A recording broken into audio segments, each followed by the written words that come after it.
Hey friends, it's essentially Jessi. Today I wanted to share with you guys very quickly my top 10, well not really top 10. I could have put more than 10, but these are 10 really great, love at first sniff, love them, smelled them, love them, everything, whole 9 yards. So let's get to it.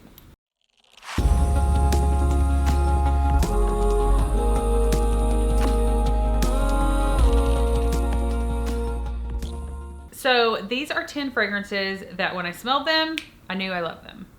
So here we go. We're gonna start off with Jessica Simpson Fancy Love. Okay, so this is in a white bottle. I picked this up. I have been through a couple of bottles of this when I was in my younger 20s and I love it.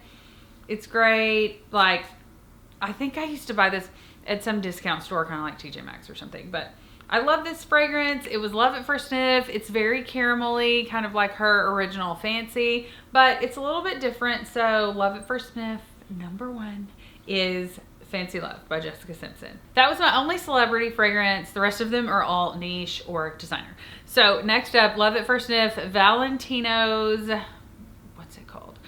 Donna Born in Roma Yellow Dream. This was definitely love at first sniff. I actually was listening to somebody talk the other day about another lemon fragrance and I was like, oh, I need to check that out.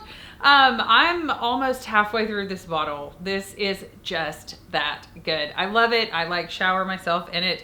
I need the body wash. I need the body cream. I loved it the second that I smelled it. So good.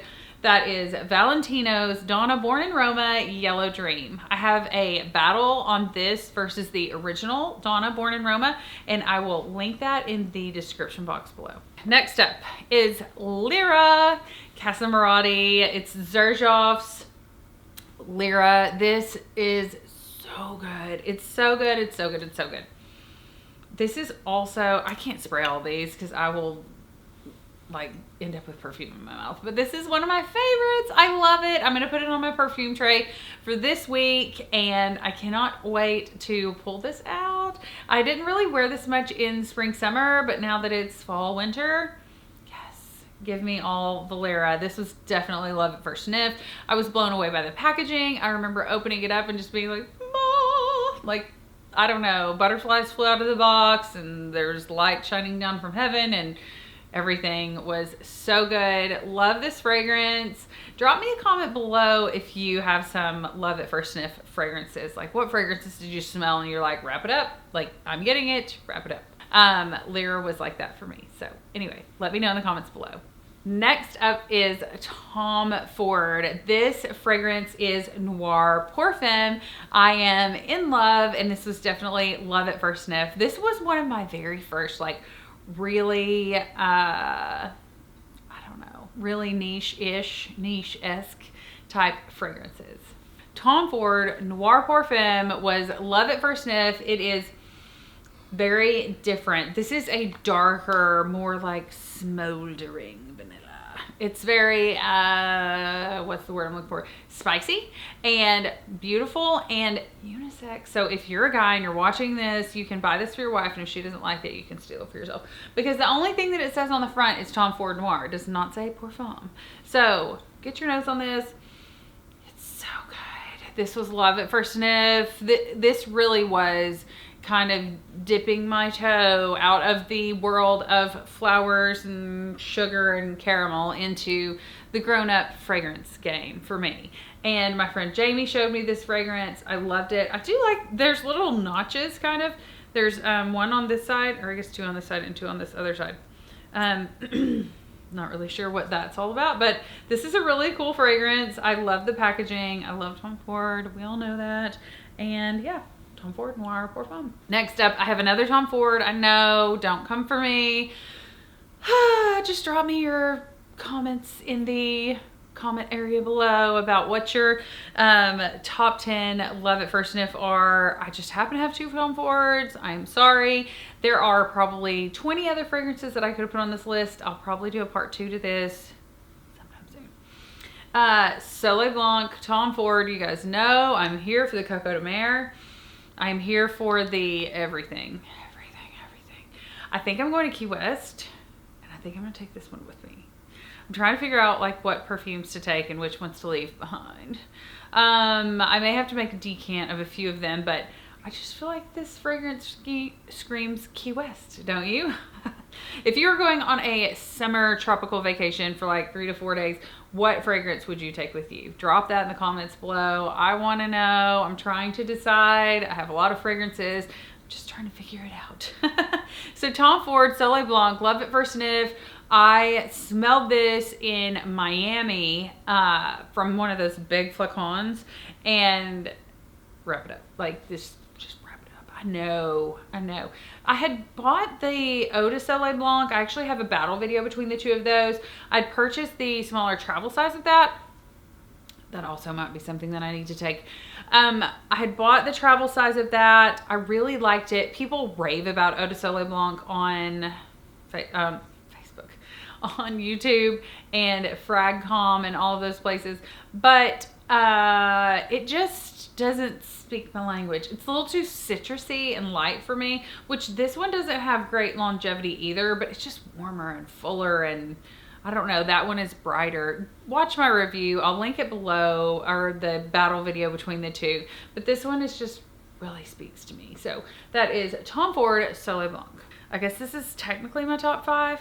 Mancera Roses Venere. Like, I can remember the day I got this package in the mail.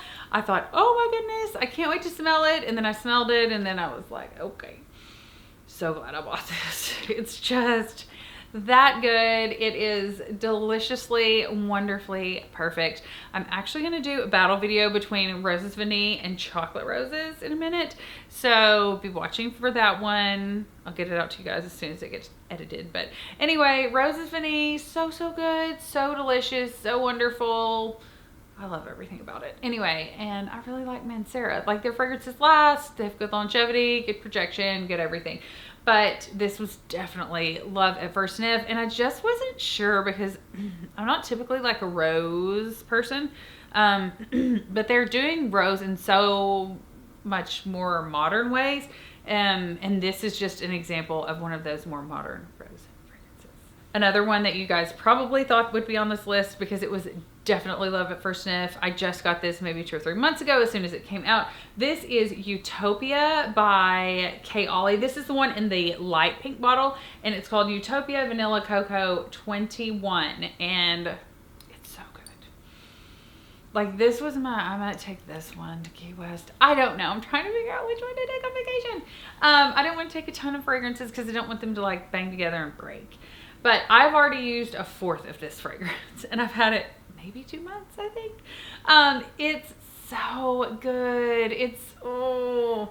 Okay, so this is one of, I think, 3 fragrances that I have that are either vanilla coconut or coconut vanilla, like Cocoa Vanille, Vanille Cocoa. Kollie Utopia Vanilla Cocoa. Love at first sniff. This is probably, I did a video where I numbered my Kollie fragrances in the ones that I like best to least, and this definitely was on that list. It's so good. I think I described this. I have a full review on this, so I'll link that below and you guys can check it out, but it is so good, so good, so good. I always forget if it's vanilla cocoa is what it's called, not cocoa vanille. It's vanilla cocoa. So by Kollie, so good. Love at first sniff. If you like vanilla, if you like coconut, safe blind buy, go pick it up. Next up is one that might be a little unexpected, but if you've watched my channel for very long, you know that I have a love for Kilian, and this is Straight to Heaven, which is actually marketed, I mean, I want to say that it's unisex, but I really think it's marketed more towards men. Oh, I did want to mention my jewelry. This is by Melinda Maria. This is the Serenity Prayer. I love this necklace. I also am wearing another one of her necklaces, the earrings, the rings. I kind of fell into this jewelry trap and I can't get myself out. But anyway, I will link a discount code below. I think if you spend $50, you get $10 back or something like that. But I will put the link below so that you guys can check out her jewelry because I love it. I'm obsessed. She has Instagram, all the things. Okay, back to this. Straight to Heaven is definitely one of my love at first sniff. It was definitely kind of like Tom Ford Noir Perfume. This one is more, not really even acquired taste, but it's just not, it's not sweet, it's not girly, it's not feminine, it's not anything that your mother has worn. This is a Boss Babe fragrance probably. Aw, it got beat up. But this one is so good. I love it. I'm still looking for Straight to Heaven Extreme. If you know where I can find it, drop that in the comments below. I haven't seen it for sale since I started looking for it. So anyway, from a reputable seller. But Straight to Heaven is so good. It is masculine. It's woody, but it's fresh. It's gorgeous. Putting this on my tray for this week. Okay. My number 1 and number 2, I think they could kind of tie for number 1. So I'll just put them in here together. Okay. Armani Privé's Vert Malachite and Ylang Gold, the original. Now, I do love the other Ylang Gold, and I do have a battle video between Ylang Gold Nectar and the original Ylang Gold. But as far as like love at first sniff, I mean, I smelled this, I walked around a little bit, and then I came back to it. And at that time, the Vert Malachite, I swore that I smelled a little bit of coconut in it, but I think it's just the white florals coming through, and they're just so beautifully blended. Everybody has a fit over Rouge Malachite, and do I like that one? Yes. Is this one better? Yes. This is like a buttery white floral. I have a full review on this. I also have a battle video between Rouge and Vert Malachite. I filmed it 6 to 8 months ago, so I'm not even sure that I remember which one won that day, but I love them both. Today I love this one more. It's that buttery white floral. It's so good. Anyway, definitely a love at first sniff. Then Ylang Gold. I also remember the day I got this. You know, some fragrances I get and I'm like, whoo, I'm excited. This one I have just savored and loved and cherished and adored. I could take this one to Key West. I don't know what I'm going to take. Anyway, but this fragrance is the bougiest, most beautiful, most lovely, like everything fragrance all in a bottle, and its gold flecks are just like, there's gold flecks that come out whenever you spray it. It's just so good. Anyway, so Ylang Gold, Vert Malachite, we'll just say that they tied for number 1 because I really am not sure which one I loved more at first sniff, but I love them both. Anyway, thank you guys so much for watching. Don't forget to subscribe. I'm here every Monday, Wednesday, Friday with new fun fragrance content for you guys. Let me know if you guys want to see some more essential oil videos or more like candle hauls, or I am going to haul my Sephora VIB sale, VIB Rouge, as soon as I get it in. And I'm trying to think, like, if there's more content like that you would like to see, I'm also going to be starting a 365-day journey to my next birthday that I will tell you guys a little bit more about sometime. I don't know, but I'm going to save the video and all the updated content and all that stuff for a year from now. So be on the lookout for that in a year. I'm in this for the long haul, and I'm so glad that you guys are here with me. Let me know your scent of the day. Thanks so much for watching. Smell you later.